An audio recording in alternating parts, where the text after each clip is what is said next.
আগে প্যান জামাটা কেচে দে, কালকে কাজে যেতে হবে, খুব তাড়াতাড়ি আছে। প্যান্ট যেমন না হয় আমি এখনই কেচে দেবো। তো এই কথাটা তো একটু সম্মান দিয়ে বলতে পারিস? যতই হোক আমি তোর বড় দিদি। স্কুলে যাস না, পড়াশোনা শিখি না? মাননীয় আমার বড় দিদি, আমি আপনাকে দুটি খাবার।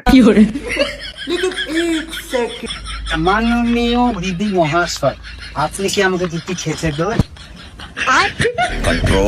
মাননীয় আমার বড় দিদি, প্র্যাকটিস।